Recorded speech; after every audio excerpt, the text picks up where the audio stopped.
না, আমি তো ওই ওই রাজ্যসভায় ছিলাম, ওখান থেকে লোকসভায় কি হয় জানা যায় না, লোকসভায় কি হয় রাজ্যসভায় জানা যায় না। আমি আমাদের কুচবিহার থেকে আমাদের কতগুলো আমার ভিজিটার আসছিল, হ্যাঁ, আমার রিকমেন্ডেশনে, তাদেরকে আমি দেখতে গেছিলাম। তারপরে যা দেখি ওদেরকে আটকে দিল। জিজ্ঞাসা করলাম সিকিউরিটিকে কি ব্যাপার, তখন বলছে এরকম একটা ঘটনা ঘটেছে। তো অনেক ঘটনাটা জানতে পারে না, সব তো করে দিয়েছে তো। উত্তরবঙ্গের জন্য কোনো বাকি থাকে নেই, কোনো বাকি থাকে নেই উত্তরবঙ্গের জন্য।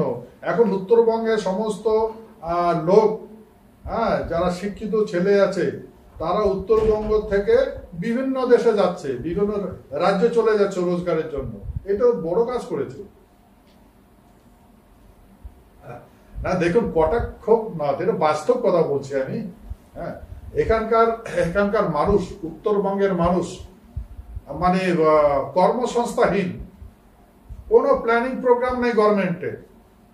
হ্যাঁ, কোনো প্ল্যানিং প্রোগ্রাম নেই, সেতু উত্তরবঙ্গের মানুষকে ভিখারি বানিয়ে দিয়েছে। এ কি 500 টাকা কি মাসে মাসে দেয় শুনছি। হ্যাঁ, যার কথা হলো মনে হয় এটা মানে ভিখারি, যেন ভিখারি ঘর পয়সা দেওয়া হয় এরকম মনে হচ্ছে। আর কথা হলো এটা তো ঠিক নয় না। ওখানকার মানুষ রোজগার চায়, রোজগার চায়, কিন্তু রোজগার তো নেই। বলছে এই টাকা তো আমার ব্যাংকে পাঠিয়ে দিচ্ছি, এটাই নাও। তো ভাই, মানুষকে পুঙ্গ বানানোর চেষ্টা করতেছে। হ্যাঁ, চিন্তা ভাবনা এমন ভাবে করছে যাতে এখানকার মানুষ এখানে কর্ম না থাকার জন্য এই উত্তরবঙ্গ ছেড়ে ভারতবর্ষের বিভিন্ন রাজ্যে পাড়ি দিচ্ছে রোজগারের জন্য। এই তো উন্নতি হয়েছে না। নির্বাচনে জেতার এখন কথা হলো উনি কি কি কথা বলছে, হ্যাঁ, সেগুলো তো ওনার ভাবে বলছে, কিন্তু বাস্তব যেটা দেখতেছে লোক, এই কথাগুলো লোকে মানে কোনো গুরুত্ব দিচ্ছে না, কারণ জানছে এটা শুধু একটা ভাওতাবাজি বলে ভাবছে মানুষ। হ্যাঁ, সেহেতু এই কথাতে মানুষ বিশ্বাস করছে না। কোথায় বাস্তবায়িত হয়?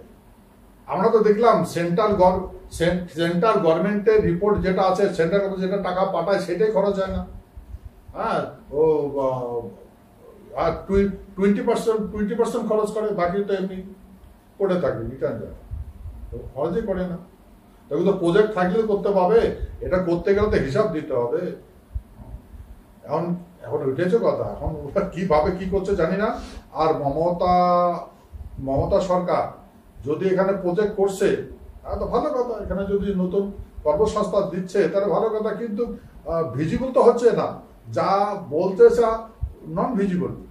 তা গতিকে মানুষ কি করে বিশ্বাস করবে ভাই? এখন ওনার কোন ফর্মুলাটা বলছে আমি সেটা জানি না, ওনার সঙ্গে আছে, সেই জন্য তো উত্তরবঙ্গ ছাপা হয়ে গেছে।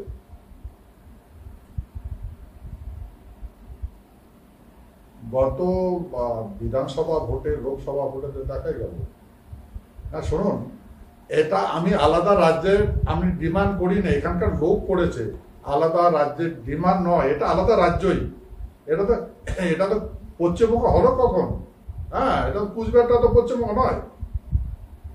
দেখুন, আমি এই কথাটা বারবার বলছি যে যেটা মানে পশ্চিমবঙ্গের সঙ্গে মাস করার কথা বলছে, হ্যাঁ, সেটা হচ্ছে ব্রিটিশ প্রাদেশিক শাসন আইন 290A ধারা। সেটা তো 1939 সালে ব্রিটিশ গভর্নমেন্ট ফাইনালি অ্যাবন্ডন করে দিয়েছে, সে জানের অস্তিত্বই নেই এই 290A ধারাটা। তো ওই অ্যাক্ট দিয়া যেটা অস্তিত্ব নাই, 1939 সনেই অস্তিত্ববিহীন হয়ে গেছিল, সেই আইনটাকে আবার কি করে ওরা কাজে লাগায়।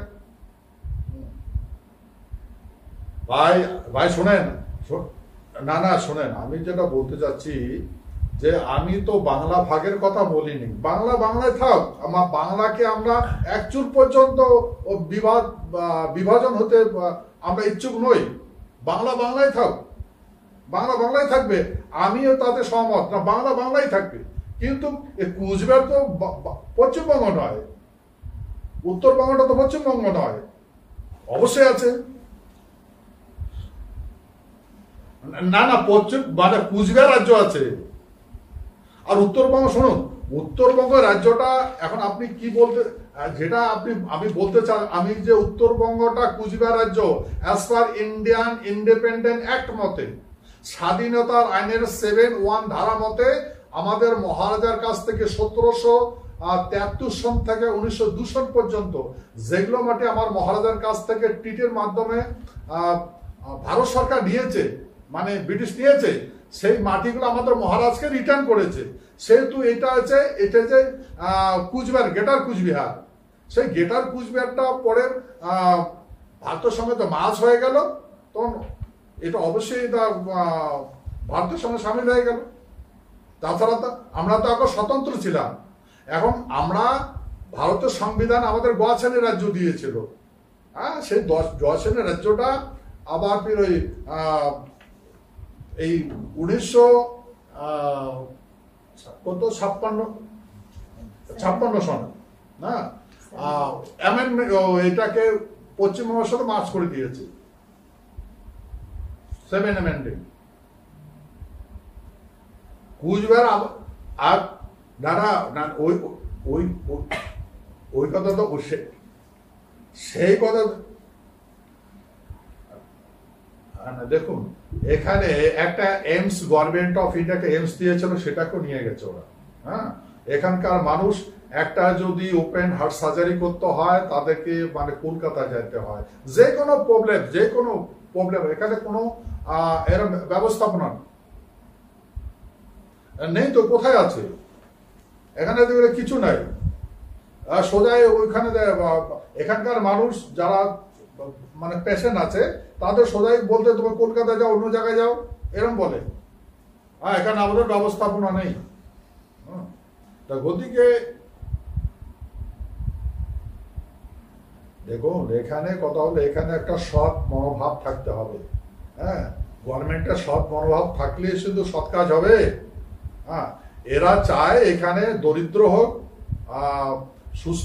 অসুস্থ লোক হোক, তারা যেন সুস্থতার জন্য দৌড়াদৌড়ি করে, পেটের জ্বালায় যেন দেশ বিদেশ দৌড়ে করে, এখানে কি হচ্ছে, কে নিচ্ছে, কে দিচ্ছে, কোথায় যাচ্ছে, কি হচ্ছে, কেউ যেন খবর না করে, সেটা ওরা প্ল্যানিং প্রোগ্রাম আছে এদের। হ্যাঁ, তো সেটাই হচ্ছে। তো সেহেতু এখানকার মানুষ এখানে সব বাইরে চলে গেছে। দেখুন আপনি সাবেক এরা ওই বিভিন্ন রাজ্যে যাচ্ছে, গুজরাট যাচ্ছে, রাজস্থান যাচ্ছে, হরিয়ানা যাচ্ছে, হ্যাঁ, ব্যাঙ্গালোর যাচ্ছে। এই শ্রমিক লেবার, এই বালা পাথর, হ্যাঁ, রড প্লাস এই ফার্মিং কাজও করছে ওরা, ওখানে গিয়ে কৃষি কাজও করতেছে। হ্যাঁ, কিন্তু এখানে তো কিচ্ছু নেই। না, আমি মিথ্যা কথা বলতে যাবো কেন? আমি যেটা দেখেছি সেই কথাই বলছি। হ্যাঁ, আমি যা জানি সেই কথাই বলছি। এখন 100 দিনের কাজ কি করেছে, এখন কেন কাজ হচ্ছে না, সেটা পশ্চিমবঙ্গ সরকার জানবে আর ভারত সরকার জানবে। কি হচ্ছে আপনি দেখেছেন, বিভিন্ন, আপনারাই তো বেশি করে জানেন। তো সেহেতু এখানে একটা এখানকার মানুষের, কুচবিহারের মানুষের বিরাট একটা সমস্যা আছে, আর মহা বিপদে পড়েছে। হ্যাঁ, এদেরকে এখন একটাই কর্তব্য, একটাই সিদ্ধান্ত করেছে, এখানে মাটি বাড়ি ঘর দুয়ার ছেড়ে তারা সমস্ত পরিবার নিয়ে বিদেশে পাড়ি দিচ্ছে। হ্যাঁ, তো এটাই বিকাশ হচ্ছে। বিকাশ যদি আমাকে বলেন তাহলে এটাই বিকাশ হচ্ছে। আমার বিশ্বাস কুচবিহারের মানুষ আর উত্তরবঙ্গের মানুষ অতি শীঘ্রে আর তার মানে সমস্ত ডিমান্ড পূর্ণ হবে। এখন কত গভর্নমেন্টকে করতে হবে, ভারত সরকার করতে হবে। এখন ভারত সরকার কাছে ডিমান্ড করেছে, ভারত সরকার কুচবিহারের মানুষের, উত্তরবঙ্গের মানুষের যেটা চেয়েছে সেটা গভর্নমেন্টকে করতে হবে, এটা আমি আশাবাদী। হ্যাঁ, আমার এটা মনে হয় হতে যাচ্ছে।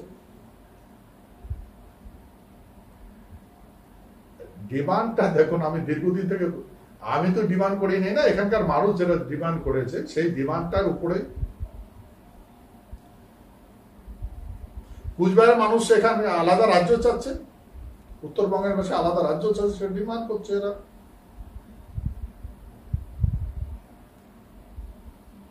না, না না, এটা তো আগে হয়েছে, হ্যাঁ আগে হয়েছে, আর এখন তো হয়নি। ওই ওই সেই অপেক্ষায় সবাই আছে। হ্যাঁ, গতিকে মনে হয় হবে। আগে তো গভর্নমেন্টের কথা হয়েছে, পিএবি রিপোর্ট পেয়েছেন আপনারা, ওখানে এখানে বা ইন্ডিয়ান কনস্টিটিউশন ফ্রেমওয়ার্কের ভিতরে কাজটা করবে বলে কমিটমেন্ট করেছে। তো গতিকে কিছু হচ্ছে, সেই জন্য ভাই ডিস্ট্রিক্ট আছে, ব্লক আছে, অঞ্চল আছে, এগুলো তো আছে। হ্যাঁ, আর একটা রাজ্যের রাজ্যের যেখানে কথা আছে ভাই, দেখুন এখানে বহুত বহুত প্রবলেম আছে।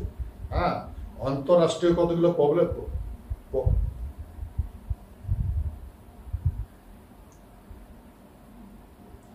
দেখুন, এক নম্বর আমি যদি এটা বলতে যাই, তাহলে এক নম্বর কথা হচ্ছে এখানকার যেটা মানে উত্তরবঙ্গটা টোটালি কৃষি প্রধান। ভারতবর্ষ কৃষি প্রধান, কিন্তু বিশেষ করে উত্তরবঙ্গটা, উত্তরবঙ্গে যেগুলো ফাস্ট ফুড হচ্ছে তাদের কোনো বিকাশের ব্যবস্থা নেই। হ্যাঁ, মানুষ যারা খামার আছে তারা মানে উৎপাদন সামগ্রী নিয়ে রাস্তাঘাটে ফেলিয়ে দেয়। হ্যাঁ, বিভিন্ন রকম পদক্ষেপ প্রদর্শন করে, কিন্তু এখানে কিছু সিস্টেমটা নাই, এরা চিন্তা ভাবনাই করে না। কৃষক মানুষের জমি কোনোই চিন্তা ভাবনা করে না, সে তো এটা হচ্ছে কথা। আর দিল্লি বা কি বলে কলকাতা, ওখানে গেলে খবরে খবরে পায় না, পাত্তাই না পায়। হ্যাঁ, কোন অফিসে কি হয়, কোথায় কি না হয়, এটা তো মানুষ জানে না, সেহেতু এটা একটা বড় বিপদ। আর কলকাতা যেতে তোমার 2 দিন, 1 রাত 1 দিন লাগে। হ্যাঁ, তো ওখানে এটা মুশকিল আর কি, একটা যে কোনো একটা কাজ করতে গেলে কলকাতায় যেতে হয়।